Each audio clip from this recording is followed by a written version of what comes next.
Ya Nabi salam alaika, ya Rasul.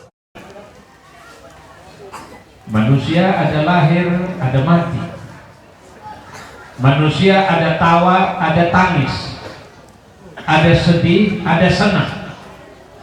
Cenderung kepada perempuan bagi dia karena dia laki-laki. Dia makan, dia minum, dia buang air, dia tidur, dia juga sakit. Manusia sama persis seperti kalian. Aku ini bukan malaikat, dan nanti kalau dia malaikat repot kita. Karena ayat tadi mengatakan laqad kana lakum fi Rasulillah uswatun hasanah. Pada Nabi Muhammad itu ada teladan yang baik. Kita nggak mungkin bisa menteladani malaikat. Kenapa tidak bisa menteladani malaikat? Malaikat sistem kepribadiannya tidak ada nafsu. Secantik apapun perempuan, malaikat nggak punya selera. Bahkan bugil sekalipun nggak nyambung sama malaikat. Kenapa? Malaikat nggak punya jenis kelamin. Nggak ada malaikat laki-laki, malaikat perempuan, sama malaikat bencong. Kalau manusia karena adanya nafsu, ada laki-laki, ada perempuan, ada yang menyimpang jadi bencong. Karena tidak ada manusia lahir bencong. Ada jenis kelamin, Pak Kades, waktu ngurus KTP jenis kelamin dan lain-lain, nggak ada. Sunnahnya manusia kalau tidak laki-laki ya perempuan. Karena di surga pun Allah cuma menciptakan Adam dan Hawa, nggak nambah Hendra.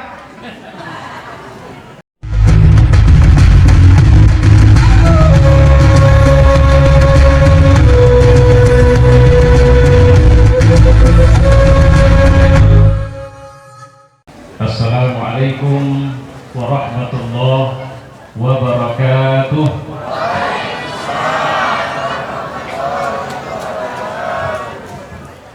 Alhamdulillahi rabbil alamin,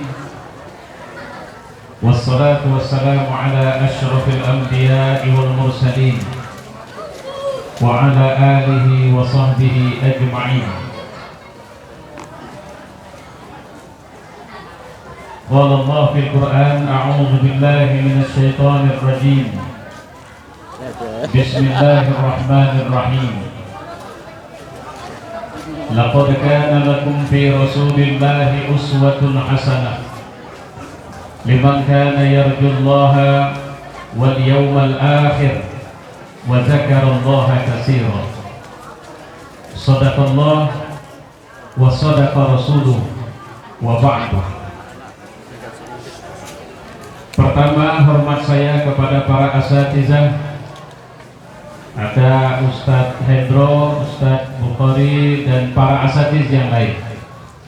Bapak Kepala Desa Telaga Sari, Badan Kenaziran Masjid Silaturahim yang mengundang saya dalam acara peringatan Maulid Nabi Muhammad 1443. Boleh lihat jam, insya Allah saya akan berhenti paling lama di 22:30 WIB. Intinya sebelum ada yang ngantuk, insya Allah. Apa pelajarannya? Pertama, kita sedang membicarakan orang besar. Jika secara objektif kita mengkaji, menelaah, maka akan ketemu manusia-manusia seperti Michel Hart yang menulis 100 manusia paling berpengaruh di muka bumi. Siapa beliau? Tidak muslim. Terus siapa yang dia masukkan sebagai orang paling berpengaruh? Ada saintis, ada spiritualis, ada tokoh agama, ada politisi, dan macam-macam. urutan-urutan beliau buat sesuai dengan kualifikasi.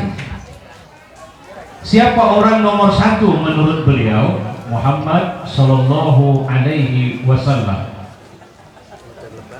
Kenapa? Karena tanpa wahyu saja pun 1 sampai 40 tahun Muhammad itu sudah luar biasa itu. Tanpa wahyu saja. Allah dalam Quran mengatakan, "Qul innama ana basyarun mislukum." Bilang sama mereka bahwa sesungguhnya aku ini manusia sama persis seperti kalian. Secara biologis, anatomis, saya manusia, ujung rambut sampai ujung kaki, manusia, laki-laki. Manusia ada lahir, ada mati. Manusia ada tawa, ada tangis, ada sedih, ada senang. Cenderung kepada perempuan bagi dia karena dia laki-laki. Dia makan, dia minum, dia buang air, dia tidur, dia juga sakit. Manusia sama persis seperti kalian. Aku ini bukan malaikat, dan nanti kalau dia malaikat repot kita. Karena ayat tadi mengatakan laqad kana lakum fi Rasulillah uswatun hasanah. Pada Nabi Muhammad itu ada teladan yang baik. Kita nggak mungkin bisa menteladani malaikat. Kenapa tidak bisa menteladani malaikat? Malaikat sistem kepribadiannya tidak ada nafsu. Secantik apapun perempuan, malaikat nggak punya selera. Bahkan bugil sekalipun nggak nyambung sama malaikat. Kenapa? Malaikat nggak punya jenis kelamin. Nggak ada malaikat laki-laki, malaikat perempuan, sama malaikat bencong. Kalau manusia, karena adanya nafsu, ada laki-laki, ada perempuan, ada yang menyimpang, jadi bencong. Karena tidak ada manusia lahir bencong. Ada jenis kelamin, Pak Kades. Waktu ngurus KTP jenis kelamin dan lain-lain, nggak ada. Sunnahnya manusia kalau tidak laki-laki, ya perempuan. Karena di surga pun Allah cuma menciptakan Adam dan Hawa, nggak nambah Hendra. Kalau ada laki-laki cinta sama laki-laki, itu penyimpangan dalam teori Islam. Jangan bilang itu kodrat, Ustaz. Tapi ada orang yang lahir dengan dua kelamin. Nah, itu betul. Dalam istilah Islam dibilang khonsi. Kalau khonsi itu beda sama bencong. Ini kenapa jadi cerita bencong saya? Kita baliklah dulu kepada cerita Nabi tadi. Sebagai sosok makhluk, dia manusia. Kenapa harus manusia? Karena manusia hanya bisa meniru manusia. Bagaimana supaya tetap sesuai dengan syariat kalau sedang sakit? Nah tuh kita bisa belajar sama Muhammad. Bagaimana buang air yang betul? Belajar sama Muhammad. Istinja yang benar? Belajar sama Muhammad. Berhubungan suami istri? Belajar sama Muhammad. Kenapa? Laqad kana lakum fi Rasulillahi uswatun hasanah. Saya pernah diskusi dengan seorang misionaris, lebih tepatnya berdebat. Misionaris ini orang Kristen yang mengajak orang masuk Kristen. Hari itu ketemu dengan saya, panjang lebar cerita. Dia lantas bilang begini, mohon maaf ya Bang, bagi saya Muhammad itu cuma manusia biasa. Saya bilang exactly right, Anda benar. Dalilnya innama ana basyarun mislukum, saya ini cuma manusia sama seperti kalian.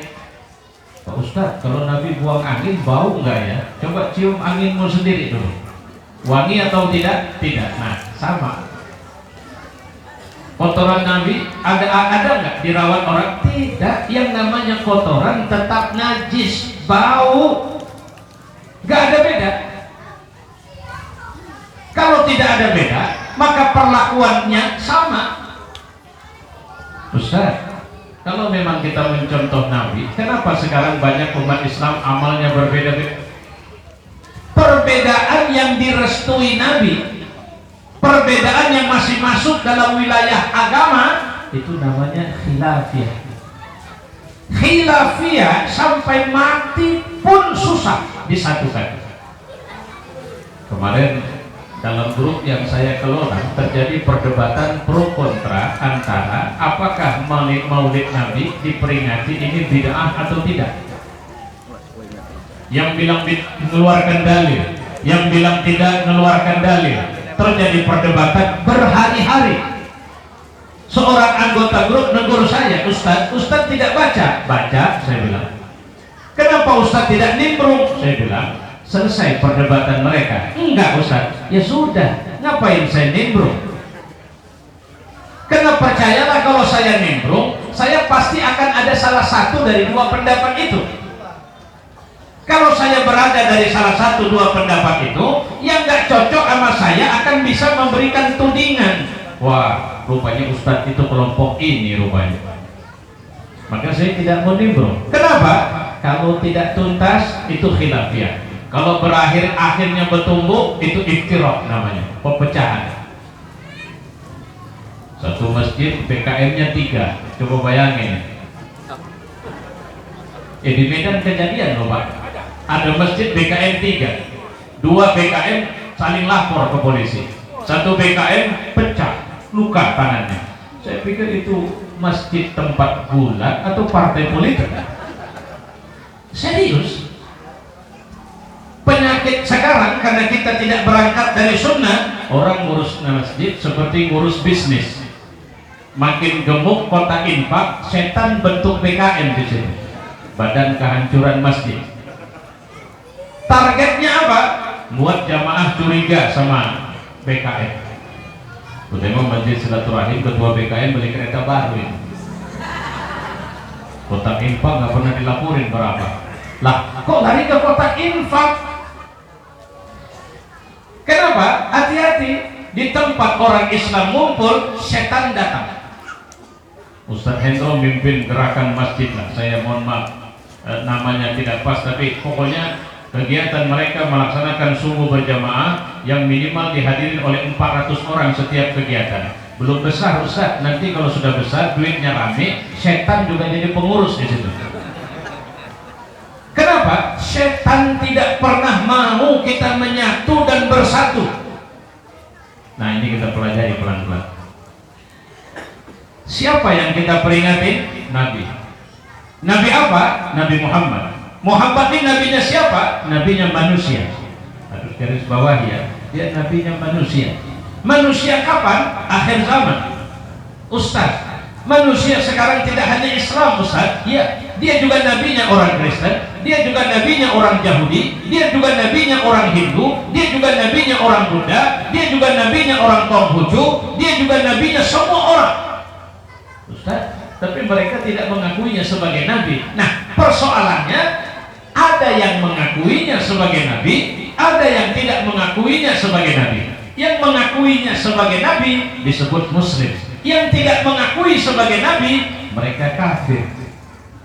Begitu logikanya. Apakah Nabi Muhammad diturunkan kepada orang muslim saja? Tidak. Wa ma arsalnaka illa rahmatan lil alamin. Kami tidak menurunkan engkau, kami tidak kirim engkau ya Muhammad illa rahmatan lil alamin, kecuali kau harus menjadi rahmat bagi semesta ini. Lil alamin, bagi semuanya. Inilah Nabi satu-satunya yang tidak hanya diutus kepada kaumnya. Maka ini bukan agamanya orang Arab. Saya heran di Republik ini sekarang banyak orang belingsatan nengok orang Arab. Zaman saya remaja dulu nengok orang berjanggut beling satan, sampai kambing berjanggut juga dimusuhi sama dia. Sekarang nih samping saya ini laskar-laskar ini, mereka pakai jubah begini. Ah, ini udah ke Arab-Arab. Tidak, kita Indonesia mas, kita bukan Arab. Yang bilang kita Arab siapa? Hidung kita pesek ngaku Arab. Kita benar Indonesia. Cuma jangan lupa ketika Syed Agil Siraj menceritakan Islam kita, Islam Nusantara, bukan Islam Arab. Yahya Khalil Saquf yang sekarang juga daftar jadi ketua PBNU bilang apa? Karena Islam Arab itu teroris, Islam Arab itu keras, kasar. Terus Grand Syekh Al-Azhar mengatakan jangan gitu lah kalian. Nabi Muhammad itu orang Arab. Kalau memang Islam kalian bukan Islam Arab, Nabi kalian orang apa? Jangan belah-belah Islam. Nah itu ada dia ngomong begitu lembut sama Syed Agil Siraj. Saya khawatir kita sering terjebak pada sebutan-sebutan yang bukan mendekatkan kita kepada Islam, tapi menjauhkan kita kepada Islam. Contoh, saudara-saudara, semua agama sama. Coba Bapak daftar orang-orang yang bilang semua agama sama, rata-rata Muslim. Saya nggak pernah dengar pendeta mengatakan semua agama sama. Biksu bilang semua agama sama. Nggak ada. Mulut-mulut lantam, mulut-mulut lancip yang selalu bilang semua agama sama, itu muslim apa namanya? Kekanak-kanakan. Rata-rata kalau bahasa orang Medan, carnam, cari nama. Benarkah semua agama sama? Ini perlu saya sampaikan. Nabi Muhammad tidak datang dengan membawa agama yang paling baik. Rahmatan lil alamin, yang dibawanya Islam. Wa sammakumul muslimuna min qablu wa fi hadza, kata Allah dalam Quran. Kalian ini dinamakan sebagai muslim dari dulu sampai sekarang. Dari sejak zaman siapa? Zaman Nabi Nuh. Sampai siapa? Nabi Muhammad. Tidak ada agama kecuali Islam. Tidak ada Tuhan kecuali Allah. Apakah Islam agama yang paling baik? Tidak. Islam agama yang baik. Apakah Islam agama yang paling lurus? Tidak. Islam agama yang lurus. Apakah Islam agama yang paling benar? Salah besar mas. Islam cuma agama yang benar. Saya salah ngomong nggak? Ayo, mana yang benar? Islam agama yang benar atau paling benar? Benar atau paling benar? Benar. Ada yang bilang Islam agama yang paling benar? Ada. Kalau ada paling benar, ada yang benar. Kalau ada yang benar, ada yang agak benar. Kalau ada yang agak benar, ada yang kurang benar. Dari semua yang benar, Islam paling benar. Kalau gitu, nggak usah ribut, karena semuanya benar. Sukmawati Soekarno Putri sedang geladi resik mau pindah agama Hindu. Pamer ke sana kemari. Beritakan di media. Saya ditanya komentar, saya jawab lost man Jarnoai. Ngapain dipikir? Di dalam juga menyampah, bagus sampah keluar. Ngeributin Pundek lah, ngeributin mana lebih berjasa, Soekarno atau Nabi Muhammad lah. Ini orang otaknya kecil, pemahaman tentang Islam, mau bicara Islam, pindah. Alhamdulillah. Serius saya. Artinya apa? Apakah semua agama sama? Sorry mas, wa may yabtaghi ghairal Islam dinan falan yuqbal minhu. Siapa yang mencari selain Islam agama, no way, Anda tidak diterima lagi. Di akhirat kata Nabi, di akhirat kata Nabi. Saya baca hadis loh. Hadisnya panjang betul. Ini saya baca bahasa Indonesia dalam bentuk ringkas, bahasa saya. Nabi bilang begini, orang-orang dengan agama-agamanya masing-masing nanti akan dikumpulkan. Kalau Tuhannya patung, patungnya dipanggil. Kalau Tuhannya api, apinya dipanggil. Kalau Tuhannya matahari, mataharinya dipanggil. Kalau Tuhannya bulan, bulannya dipanggil. Kalau Tuhannya laut, lautnya dipanggil. Kalau Tuhannya genderuwo, genderuwonya dipanggil. Begitu kumpul semua maka dibilang, hei umat manusia, siapa Tuhan kalian? Maka mereka akan menjawab, Tuhan kami adalah matahari. Hei matahari, kau dipertuhan olehnya. Sekarang ini mahsyar. Hadza yaumul akhir. Ini hari akhir. Anal Malik, akulah Tuhan. Dan sekarang tidak ada tempat akhir kecuali surga dan neraka. Nah sekarang kalau kau memang dipertuhan matahari, silahkan kasih kepada mereka surga untuk mereka. Matahari bilang, ya Tuhan, saya nggak pernah ngaku Tuhan, orang-orangnya aja yang ngacok kali. Saya terbit tenggelam, nggak tahu urusan apa yang dibuat orang itu, kok mereka nyembah saya. Nah, dengar kata matahari, dengar. Nah, kalau begitu silahkan masuk kalian ke dalam neraka bersama yang kalian pertuhankan ini. Maka orang-orang yang Tuhannya selain Allah, mereka akan dimasukkan dalam neraka. Itu akidah, Ibu. Makanya wajar kalau para nabi mengatakan la tamutunna illa wa antum muslimun. Kabarnya Mbak Sukma udah 70-an tahun. Nyaris tipis sikit lagi pindah agama. Kalau sama kita tinggal bilang sayonara saja, dadah. Tapi semoga Allah memberi hidayah. Masih ada waktu sedikit, injury time. Al-yawma akmaltu lakum dinakum. Hari ini aku sempurnakan bagi kalian agamanya. Inna ad-dina indallahil Islam. Agama di sisi Allah cuma Islam. Masya Allah. Inilah agama yang dibawa Muhammad. Pertanyaan yang mau kita selesaikan sekarang, kenapa orang-orang Arab Quraisy waktu itu marah kali dengan agama yang dibawa oleh Rasulullah? Apa karena Rasulullah sudah mampu mengobrak-abrik kehidupan mereka? Nah ini pelan-pelan dengerin Pak, Bu, insya Allah nggak lama ini. 13 tahun Nabi berdakwah di Mekah. Tolong pahami, nggak ada enak. Sebelum berdakwah, Nabi adalah orang baik di Mekah.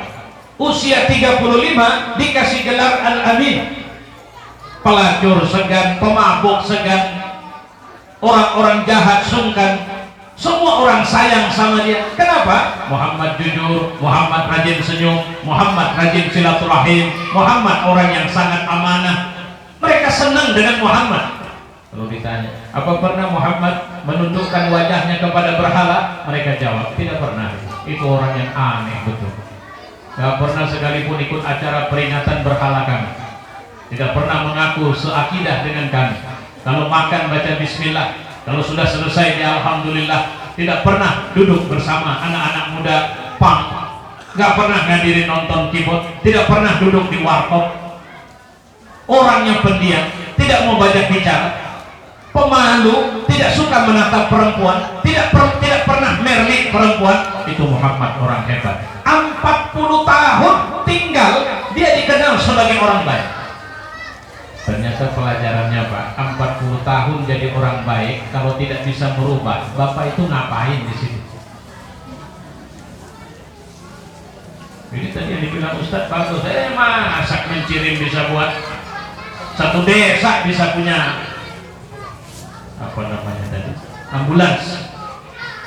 Kita bisa Ibu, satu hari 1.000 perak.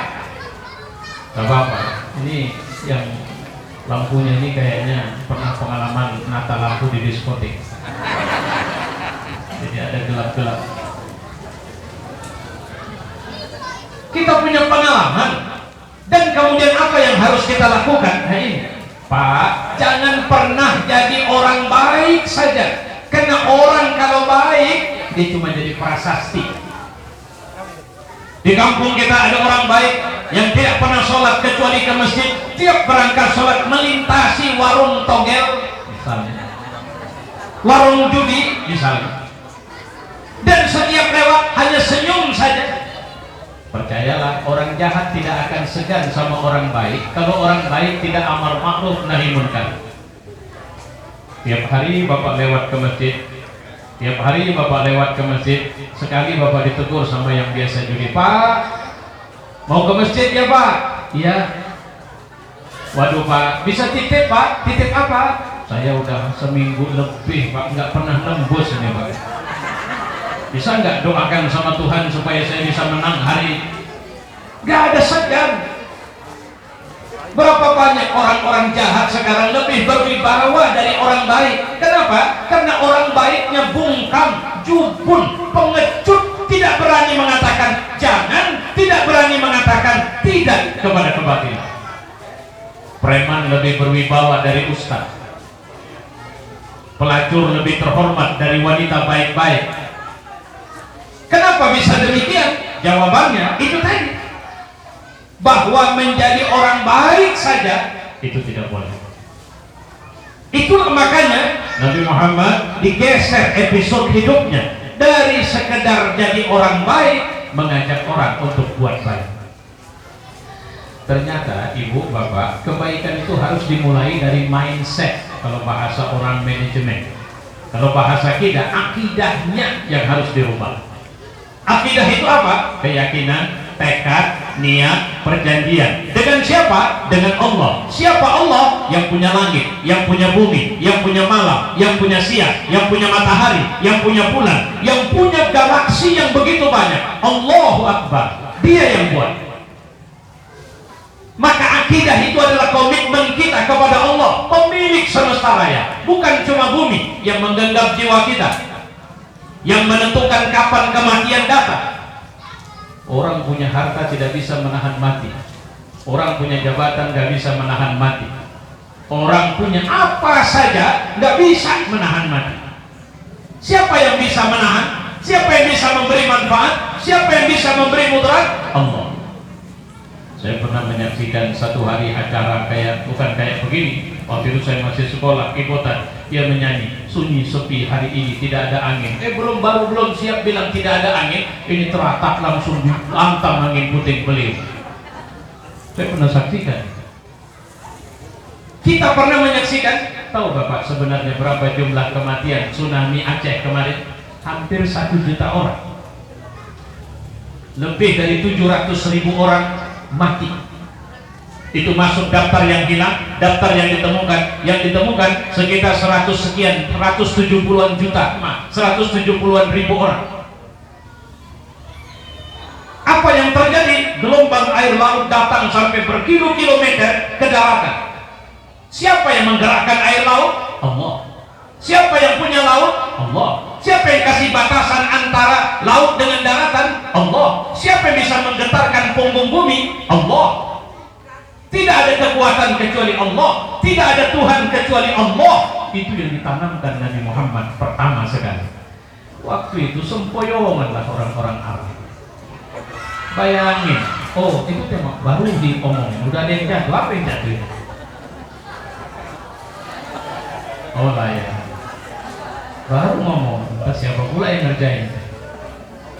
Angin ya, Masya Allah. Angin punya siapa? Allah. Kalaupun ada yang meninggal, siapa yang matiin? Enak aja nuduh Allah langsung. Itu ada keteledoran kita bisa nanti kan, ayo harus dijaga ya. Baik, kita lanjut. Kenapa pemimpin Arab marah? Kenapa Abu Jahal marah? Kenapa Abu Lahab marah? Kenapa Umayyah bin Khalaf marah? Utbah, Rabi'ah, semuanya marah. Jawabannya satu, karena kepentingan mereka mulai diganggu oleh Nabi Muhammad. Kalau sempat orang semua beriman kepada Allah, produsen berhala akan berhenti. Kalau sempat beriman kepada Allah, upeti-upeti kepada berhala tidak lagi diulirkan. Kalau sempat beriman kepada Allah, pemimpin-pemimpin dari agama paganis ini akan kehilangan jabatan kepemimpinan mereka. Maka ketika Nabi kumpulkan, mereka marah. Abu Thalib bilang, Muhammad nih pemimpin-pemimpin dari bangsamu sudah duduk di sini. Mereka protes kepada itu dan aku nggak bisa jawab, maka gue dipanggil kemana. Mereka mengatakan kau telah mencaci maki Tuhan-Tuhan mereka. Kau telah menghina agama nenek moyang mereka. Jawablah sekarang. Nabi Muhammad waktu itu berdiri dekat pintu dan mengatakan, Paman, sebenarnya kalau mereka mau aku ajarkan satu kalimat saja. Jika yang mereka khawatirkan adalah kekuatan dan kekuasaan, maka mereka akan bisa menguasai bangsa Arab, bahkan seluruh manusia ini. Satu kalimat saja, Pak. Abu Jahal nyambut dari dalam, ya Muhammad, jangan satu kalimat, 10 kalimat pun kami mau. Kalau memang kayak apa buktinya, kami akan bisa menguasai semuanya. Apa yang kau bilang dengan kalimat itu? Katakan la ilaha illallah. Apa kata Abu Jahal? Bangkit, nukuk meja, bang! Kalau sekarang kurang ajar kau. Kau panggil, kami panggil kau kemari karena persoalan kalimat itu. Kau suruh pula kami beriman kepada kalimat itu. Aneh, bisa pula ada Tuhan selain Allah. Jadi bagaimana dengan berhala-berhala kami? Lihat, apa yang terjadi sama mereka? Kejahilan. Pak, kalau di sini biasa mati lampu, terus begitu lama mati lampu, nanti kalau ada yang hidupin, ada yang marah. Hei, jangan hidupin! Ini supaya terang, Pak. Nggak bisa, mati. Cepat kau hidupin, kau pecahkan nanti lampunya. Kalau masih kau hidupin juga, kau pecahkan mulutmu. Rupanya dia udah cari makan di tempat gelap. Kalau hidup lampu, habis pencarian. Begitulah yang terjadi. Kenapa orang marah sama Habib Rizik misalnya? Karena banyak yang akan habis pekerjaannya kalau sempat dibiarin dia. Apakah Habib Rizik kemudian mengatakan, sudah berhentilah, kita nggak berani lagi? Enggak. Orang yang sudah terpatri di hatinya keyakinan tauhid, la ilaha illallah, bahkan kematian pun tidak menakutkan sama mereka. Di zaman Nabi ada nggak? Ya ada, bukan satu, banyak. Satu contoh, seorang perempuan, Sumayyah. Tahun kelima kenabian, Sumayyah ini sudah diancam bunuh, bahkan dibunuh. Saking Sumayyah ini ibu dari seorang anak muda yang bernama Ammar. Suaminya Yasir. Tiap hari dicambuk, disiksa, ditempeleng, ditumbuk, sampai tidak berdaya. Satu hari Nabi dari jauh melihat, maka Nabi mengatakan, sabar kalian wahai keluarga Yasir, Allah menjanjikan surga untuk kalian. Bahkan sampai turun ayat, jikapun mereka memerintahkan kepadamu untuk mengucapkan kalimat bahwa kalian beriman kepada Hubal sekalipun, ucapkanlah melalui mulut kalian. Biarlah itu terjadi, asal hati kalian tetap beriman kepada Allah. Sampai ayat ini kepada Sumayyah. Sumayyah senyum bilang apa? Sampaikan salamku kepada Rasulullah dan sampaikan pernyataanku bahwa Sumayyah yang lidahnya sudah mengucapkan kalimat la ilaha illallah tidak akan pernah untuk mengucapkan kalimat kafir apapun alasannya, walau nyawaku sekalian taruhannya. Wah, cobalah duduk kita sebentar. Apa sih yang dijanjikan Nabi Muhammad kepada mereka sampai begitu-begitunya? Bilal itu ditawarin merdeka. Bilal, keluar kau dari Islam, ku merdekakan. Ku carikan perempuan cantik jadi istri, ku kasih duit, tapi keluar dari Islam. Bilal tidak mau kasih komentar kecuali satu kalimat dengan tangan melunjuk ke atas, ahad, ahad, ahad. Padahal setiap hari, kalau sekarang kita berapa hari terakhir di Medan ini atau di Deli Serdang ini merasakan panas yang luar biasa. Arab itu jauh lebih panas, apalagi di musim panas. Bilal itu ditelanjangi mereka, diseret, Pak. Yang namanya pasir kalau Mekah itu banyak batunya. Jadi kalau nggak pakai baju diseret, itu badan ini bronjol-bronjol kena batu. Ketika di Madinah, kalau Bilal buka baju, sahabat tuh banyak yang menangis, menetes air mata mereka. Kenapa? Ini hancur ini belakang Bilal. Begitu juga Khabbab bin Arad. Kalau Khabbab bin Arad disuruh baring di atas bara api, suruh pilih, mau Islam atau kau kami siksa? Mereka semua menyatakan Islam. Pertanyaannya, apa yang dijanjikan Nabi? Seorang YouTuber memanggil seorang perempuan berjilbab.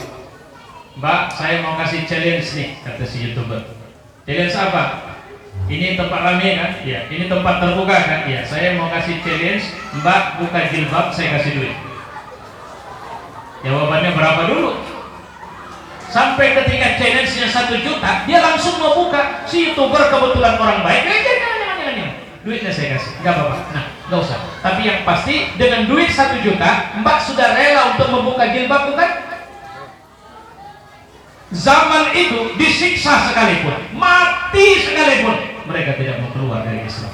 Kenapa? Ini ikatan bergengsi, ini hubungan bergengsi dengan pemilik semesta raya. Api saya ada nomor gubernur, api saya ada nomor wakil gubernur. Saya berteman baik dengan mereka. Kapan saja saya ketemu mereka, insya Allah mereka akan siap menjumpai saya. Tapi tunggu ya Ustaz, Bapak lagi rapat. Bisa. Mohon maaf Ustaz, Bapak lagi istirahat. Bisa. Saya angkat telepon belum tentu diangkat. Itu gubernur, itu wakil gubernur. Tapi ketika saya punya ikatan kepada Allah, anytime, if you want meet me, jika kau ingin ketemu, meeting me, ketemu saya, laksanakan. Apa istilahnya? Aku ada, aku dekat. Fa inni qarib, aku dekat. Bahkan kedekatanku dengan kalian lebih dekat dari urat leher kalian sendiri, kata Allah dalam Quran. Min hablil warid aqrab min hablil warid, lebih dekat dari urat leher kalian. Kepada siapa Nabi mengajak? Beriman kepada Allah. Siapa Allah? Tuhannya semesta. Siapa Allah? Tuhannya setelah kita mati, Tuhan kita di barzakh, Tuhan kita di akhirat, Tuhan kita dalam surga ini. Siapa Allah yang bilang sama kita, sabar, ada hari di mana akulah raja, limanil mulkul yaum. Siapa rajanya sekarang? Kalau kalian miskin dan kemiskinan kalian karena kalian mempertahankan untuk tunduk dan ikut kepada syariat, sabar, ada kebahagiaan luar biasa yang akan aku berikan kepada kalian. Ini yang pertama ditanam. Itu yang mereka terima. Oke. Kedua, ada yang menarik, ternyata menjadi muslim tidak ada strata. Nabi tidak mengajari bahwa itu orang hebat, kita tidak bisa datang jumpainya, tidak ada. Semua manusia dari Adam, Adam dari tanah, dan tidak ada yang lebih hebat di antara kalian kecuali yang bertakwa. Masya Allah. Kalimat ini keluar ketika Abu Dzar baru memaki, baru mengejek, baru menghina Bilal bin Rabah. Apa yang dia kan? Hei Bilal, negro. Kalau bahasa kita sekarang, kalau di keling, saya kan orang kulit hitam. Kalau dibilang keling sebenarnya nggak ada masalah. Keling itu nama satu suku atau satu bangsa, bahkan satu kerajaan. Kalau di India Kalingga. Banyak orang-orang ini yang berkulit hitam. Cuma ada to insult, ada panggilan mencela. Makanya Kampung Keling sekarang berganti nama jadi Kampung Madras. Kenapa? Gak mau orang Keling dibilang Keling. Saya dipanggil Keling saja, lewat betul orang yang manggil. Padahal memang mesti lebih hitam saya, Pak.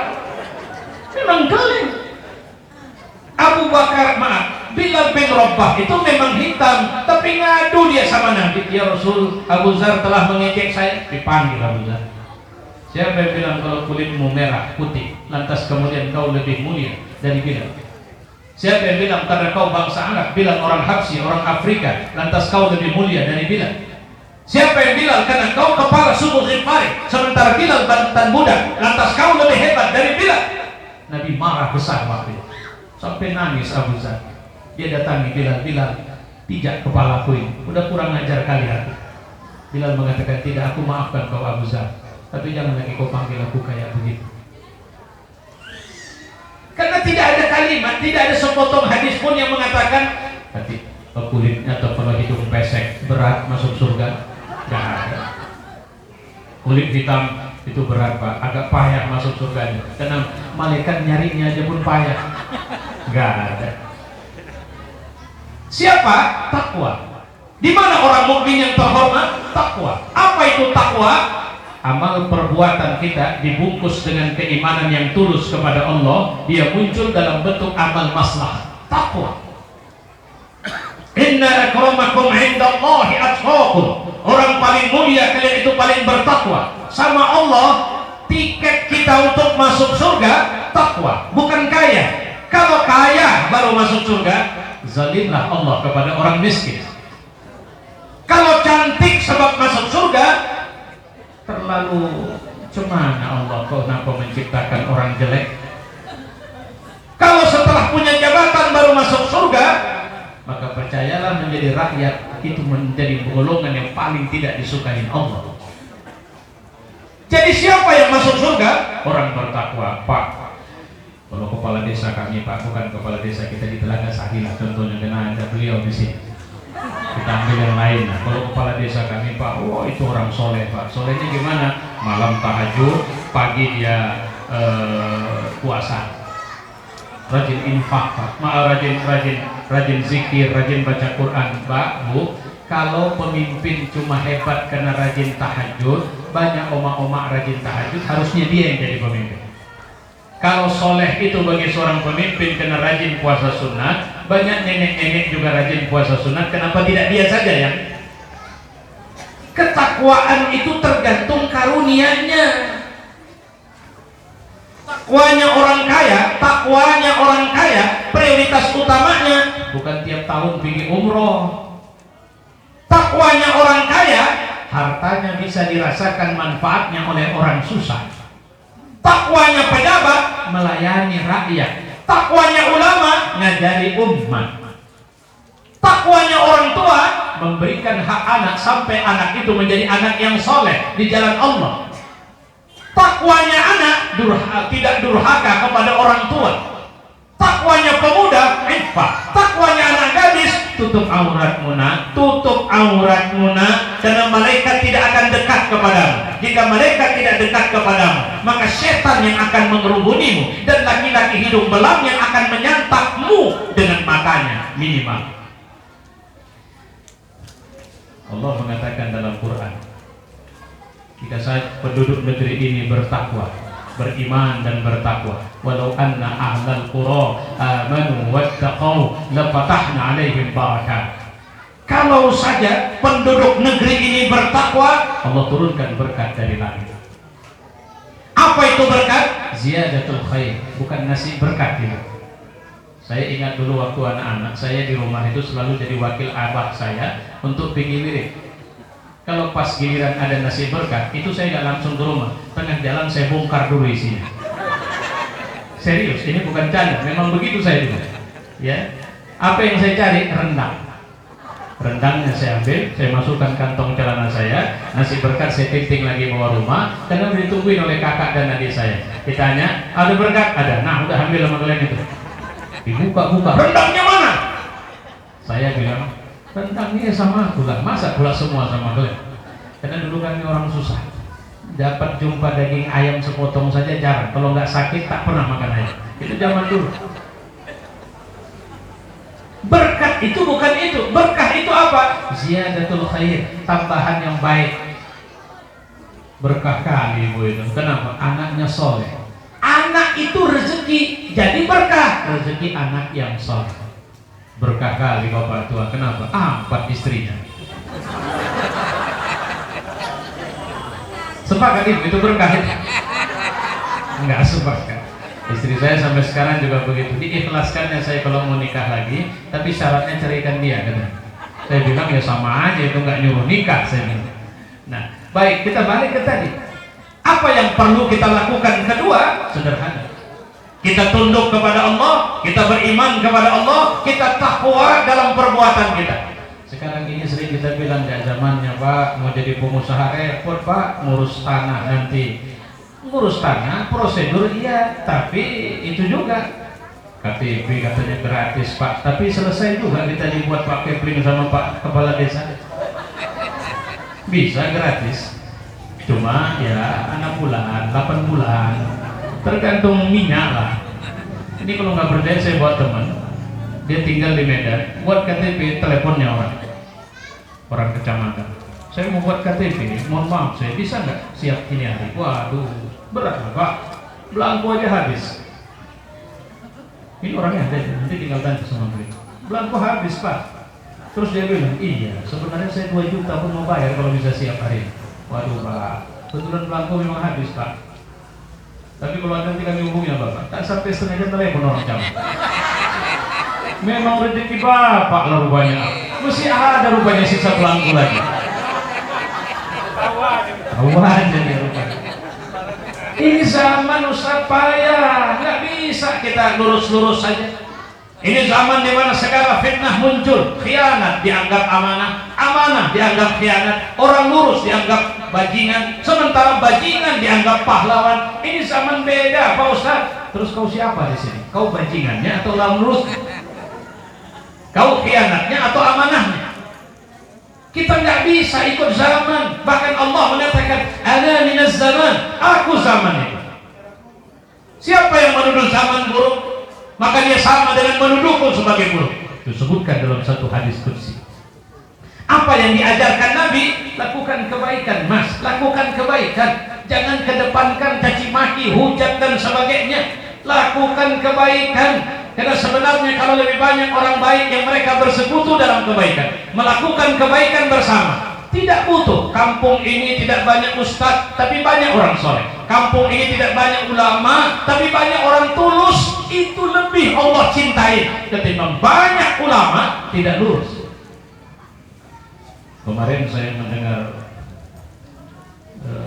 viral itu, mungkin Bapak tahu ceritanya tentang ustadz yang bersengketa dengan gara-gara amplop. Innalillahi wa inna ilaihi raji'un. Dan kalau ustadz ini mencuat, kasusnya kasus amplop saja. Karena rupanya model-model ustadz-ustadz agak-agak mentereng di Jakarta, kabarnya itu kalau dipanggil ceramah pakai DP dulu. Kalau tak jadi DP hangus. Ya kemarin begitu. Ada saya mau manggil ustadz dari sana, kata teman saya, repot ustadz, DP-nya 15%, 35%. Kalau nggak jadi hangus. Ya ini proyek apa ceramah ini? Nanti kadang saya datang, saya bawa tim saya nanti harus di hotel, harus begini, saya ceramah harus. Saya pernah ada satu, nggak usah saya sebut, saya minta waktu itu ada dari satu sekolah minta tolong Ustadz carikan Ustadz Anu. Saya bilang saya telepon IO yang paling hebat manggil Ustadz di Medan. Tolong Mbak carikan saya. Apa jawabannya? Ustadz nggak usah. Kenapa? Dia udah mahal lah. Apa yang maksud dia udah mahal? Maksud gimana? Iya Ustadz, dia per hari 70 juta. Saya berapa? 70 juta. Saya bilang, ya Allah, nggak pernah saya dapat ceramah begitu. Kalau sempat saya dapat, nggak pulang-pulang saya kayaknya. Saya rawat itu tiap tahun atau tiap bulan. Tapi itu kan tidak orientasi lillah. Ini yang merusak agama. Nggak perlu duit. Allah Maha Kaya. Kita bisa bangun masjid, kita bisa segalanya. Asal lurus, tulus, insya Allah. Artinya, Ustadz, Ibu ada yang berangkat, udah niat berangkat haji? Ada yang boro-boro haji Ustaz, makanannya susah. Jangan Ibu, niat harus dibangun. Kalau bisa sering-sering doa di samping orang kaya, ya Allah naikkanlah saya haji. Kalau bisa ada orang-orang yang kau pilih untuk bisa membiayai keberangkatan saya. 1, 2, 3 kan pening kepalanya, udahlah berangkatkan saja lah dia. Dan jadinya begitu. Artinya apa? Allah memberi rezeki dari jalan yang tidak kita duga. Saya keluarga 9 bersaudara, ayah kami, emak kami orang susah. Setiap taman SD ditodong untuk tidak sekolah, tapi alhamdulillah semua kami kecuali 1 itu sarjana. Dari mana? Banyak jalan dikasih Allah. Saya SMP sudah ngajar saya, barternya saya sekolah. Jadi gaji saya ngajar itu dijadikan SPP ngaji saya. Saya dulu ngaji sanawi dulu Al-Jamiatul Wasliyah di Serblau. Saya semea, saya ngajar, gaji saya 25.000 sebulan, udah lebih dari cukup. 25.000 untuk zaman tahun 80-an itu sudah udah kaya saya. Kuliah, saya dikuliahkan alhamdulillah oleh Penku Pematang Siantar 3 semester. Kenapa 3 semester? Apa diputus beasiswanya? Enggak. Kenapa? Alhamdulillah semester keempat saya sudah bisa bayar uang kuliah saya sendiri. Saya lapor ke wali kota, Pak Wali, saya tidak minta uang kuliah lagi. Dari mana? Dari Allah. Rezeki dari Allah. Terus punya anak, filosofi saya sama seperti orang tua dulu. Tambah anak, tambah rezeki. Berapa anak saya? 9. Kenapa tidak 10 Ustaz? Setiap saya mau istri saya hamil, saya lapor mak saya, "Ma, si Anu hamil, alhamdulillah. Anak pertama, kedua, ketiga, keempat, kelima, 6, 7, 8." Dia bilang alhamdulillah. Begitu saya lapor yang ke-9, dia bilang apa? Astagfirullah. Kok gak kasihan kau sama istri kau tuh? Terakhir saya bilang sama istri saya, ini gawat nih, mak udah ganti zikirnya. Kemarin alhamdulillah, sekarang astagfirullah katanya. Jadi gimana nih? Kita tambah jadi 10. Istri saya bilang ya terserah. Sudahlah, daripada jadi fitnah, kita tahan sampai di sini. 9. Satu istri saya. Alhamdulillah. Nah ibu-ibu yang mulia, jangan pernah curiga sama Allah. Nahnu narzuquhum wa iyyakum. Kami yang kasih rezeki mereka dan rezeki kalian. Satu rahim yang sama, makan dari kuali yang sama. Setelah besar, apa rezeki anak sama? Tidak. Lain. Kesolehannya sama, belum tentu. Kenapa? Karena Allah yang kasih dan mereka yang merespon. Cuma yakinlah kepada Allah. Ini kalau pribadi. Tinggal 4 menit lagi. Yang 4 menit saya mau sampaikan, ada satu hal yang kita tak boleh banyak-banyak lakukan. Apa itu? Menjadi mukmin penghujat. Gak boleh. Ini kena faktor medsos. Banyak orang belajar dari medsos sekarang. Lihat apa? Oh, yang kurang ajar ini. Share sana, share sini. Laknat Tuhan, mudah-mudahan pendek umur, mati dia, berantakan, hancur rezimnya. Memang pemerintah zalim. Mau teriak sampai langit pun tidak berubah. Jadi apa yang harus dilakukan? Kalau kita sudah sangat tidak berdaya, la haula wa la quwwata illa billah. Pulangkan sama Allah. Tuhan, pemimpin kami tidak dekat kepadamu, tidak mengajak kami tunduk kepadamu, malah mengajak kami jauh darimu, menganggap bahwa engkau itu tidak Tuhan satu-satunya, menganggap Islam bukan agama yang lurus dan benar. Tuhan, kami minta kepadamu, ya Allah, bukan habisi dia, pujuklah hatinya, lembutkan hatinya, jadikan dia orang yang paling bertakwa di antara kami, jadikan dia orang yang paling takut kepadamu dan paling kau sayang, jadikan doa-doanya yang paling kau kabulkan. Coba bayangkan kalau Pak Jokowi menjadi orang yang paling disayangi Allah, menjadi paling dicintai Allah, menjadi orang yang paling bertakwa. Bukankah itu akan menjadi keberkahan untuk kita semua? Bukankah negeri ini akan menjadi baldatun thayyibatun wa rabbun ghafur? Kenapa? Karena sebab ketakwaan para pemimpin. Jangan biarkan pemimpin kita berlama-lama jadi orang fasik. Tadi waktu kami makan, saya dengar percakapan Pak Desa sama Pak Ustadz kita. Hadrohnya bagus tuh, kata Pak Kepala Desa. Mantep, iya Pak, masih ada yang kurang lagi tuh Pak. Yang kurang bilang aja sama saya. Apa yang mau dibeli, belilah. Pokoknya insya Allah saya backup. Tadi kabarnya, entah dengar betul atau entah enggak, insya Allah kabarnya Pak Kepala Desa mau ngasih baju seragam untuk tim Hadroh remaja masjid kita. Kemahalan kan Pak? Kemahalan. Kalau gitu saya tambah lagi ya Pak ya. Terus dibilang Ustadz tadi alat-alatnya juga banyak yang kurang itu masih Pak. Ya udah nanti saya tambah. Bincang aja mas saya kepala desa, dukung saya sampai 10 periode. Insya Allah. Tapi saya kalau melihat Pak Kepala Desa, ini periode keberapa Pak? Masih ke 1. Ini kayaknya kalau 4 periode Insya Allah gampang. Karena jangan lupa Pak, Ustadz Hendro itu saksinya Pak. Pak Sugeng kepala desa mana Pak? Mencirim. Itu awalnya dari doa saya itu. Ustadz dipakai doanya. Waktu itu sedang mau pemilihan kepala desa. Belum lagi Pak Sugeng berencana mau jadi kepala desa. Waktu itu dia masih kepling, dia hadir di ceramah saya, dia kasih kata sambutan. Terus saya bilang, ini Pak Sugeng kita doakan jadi kepala desa Mencirim. Jadi dia. Tapi saya tunggu-tunggu gak pernah datang nasi tumpengnya.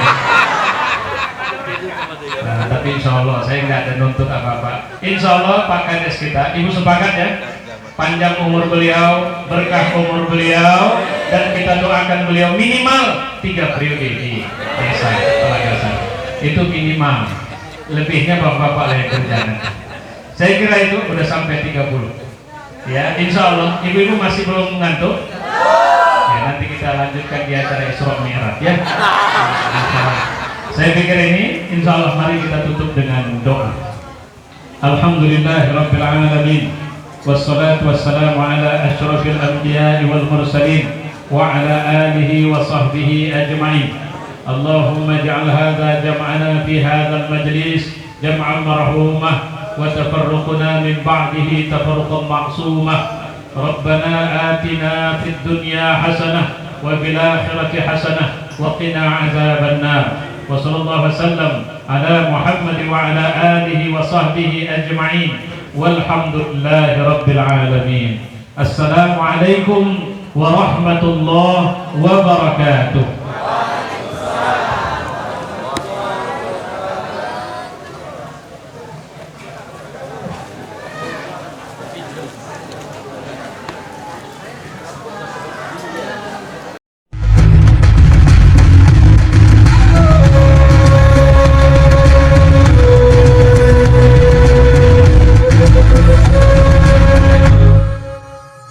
Lihat warna merah nih, tekan tombol subscribe,